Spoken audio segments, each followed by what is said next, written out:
नाज़रीन, हुकूमत ने प्रॉपर्टी टैक्स चोरों के खिलाफ बड़ा एक्शन लिया जिसमें डीलर ज़्यादातर फंस जाएंगे। प्रॉपर्टी टैक्स के वाजिबात 30 जून तक अदा ना करने वालों के खिलाफ क्रैक डाउन का फैसला कर लिया गया है हुकूमत की तरफ से, और आपकी जायदाद की ज़ब्तगी और नीलामी अमल में लाई जाएगी। हुकूमत इस वक्त बड़े बड़े एक्शन कर रही है क्योंकि IMF की तरफ से हुकूमत को कुछ नहीं मिल रहा, और हुकूमत जो है वो पाकिस्तान के अंदर अब वो काम करने पर मजबूर है जो हुकूमत पिछली कई दहाइयों से नहीं कर रही थी, जो कि टैक्स चोरों को पकड़ना है। और पिछली कई हुकूमतें पाकिस्तान के अंदर ऐसी गुजरी हैं जिनके दौर में टैक्स रेवेन्यू आज तक पाकिस्तान में उतना नहीं हो पाया जितना टैक्स कलेक्शन होना चाहिए।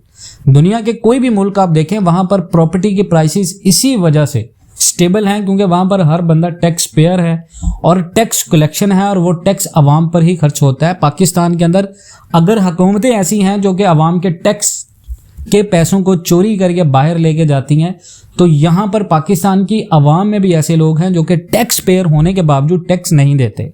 यही वजह है कि अब हुकूमत इन तमाम तर लोगों के खिलाफ क्रैक डाउन का फैसला करने जा रही है। प्रॉपर्टी टैक्स वाजिबात 30 जून तक अदा ना करने पर क्रैक डाउन का फैसला किया है और प्रॉपर्टी टैक्स के तहत प्रॉपर्टी की ज़ब्तगी और नीलामी अमल में लाई जाएगी। नाज़रीन, टैक्स वसूली में हायल रुकावटों यानी पेचीदगियों को दूर करते हुए इंडस्ट्रियल, उसके साथ साथ जितने भी रेजिडेंशियल, उसके बाद कमर्शियल जितने भी प्रॉपर्टीज़ हैं उन पर जो वाजिबुल अदा टैक्स हैं वो हर सूरत वसूल किया जाए, ये हुकूमत का मौक़िफ़ है। और IMF की भी यही सबसे बड़ी पाकिस्तान के अंदर शर्त है रियल एस्टेट सेक्टर में कि आपका जो रियल एस्टेट सेक्टर है वो रेगुलराइज नहीं है, अब इसको रेगुलराइज करें। आप इसमें लोगों के रिकॉर्ड्स को ऑनलाइन करें ताकि घर बैठकर हर बंदा अपनी प्रॉपर्टी की डिटेल्स को चेक कर सके। और ये बात पाकिस्तान के अंदर कोई बुरी नहीं है। अगर IMF ने ये कहा है कि आप प्रॉपर्टी को रेगुलराइज करें तो ये कोई बड़ी बात नहीं है, ये कोई बुरी बात नहीं है। इससे बल्कि पाकिस्तान को फ़ायदा होगा, बल्कि हमारी फॉरेन डायरेक्ट इन्वेस्टमेंट बढ़ेगी। जब आपके मुल्क में लोगों के साथ प्रॉपर्टी में स्कैम्स नहीं होंगे, प्रॉपर्टी में फ्रॉड्स नहीं होंगे, तो लोग खुश होकर टैक्स देंगे। और FBR वैल्यू के अकॉर्डिंग अगर आप अपने कंट्री में पाकिस्तान के अंदर हम प्रॉपर्टी प्राइसेस को स्टेबल रखेंगे, बगैर किसी वजह के कहीं पर कीमतें नहीं बढ़ाएंगे या नहीं बढ़ा पाएंगे, तो इससे मार्केट के अंदर बायर आएगा, मार्केट के अंदर लोगों की कुव्वते ख़रीद में चीज़ें आएंगी।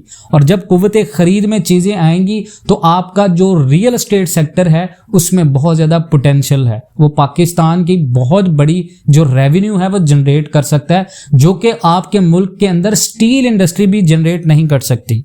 इसकी मिसाल ये है कि अगर आप स्टील इंडस्ट्री के टोटल आप अगर वर्थ की बात करें एक साल की, तो उसके साथ साथ अगर आप इस्लामाबाद के सेक्टर F के 10 से 15 कमर्शियल प्लॉट को सेल कर दें तो वो पूरे साल का बजट निकल आएगा स्टील इंडस्ट्री का।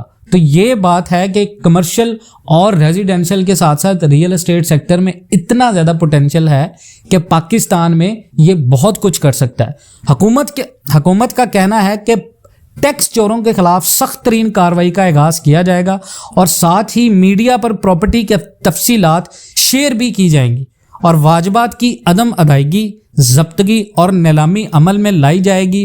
करप्शन, गैर कानूनी रियायत में अफसरान के खिलाफ सख्त कार्रवाई की जाएगी जो अफसरान इसमें मुलव्विस हैं।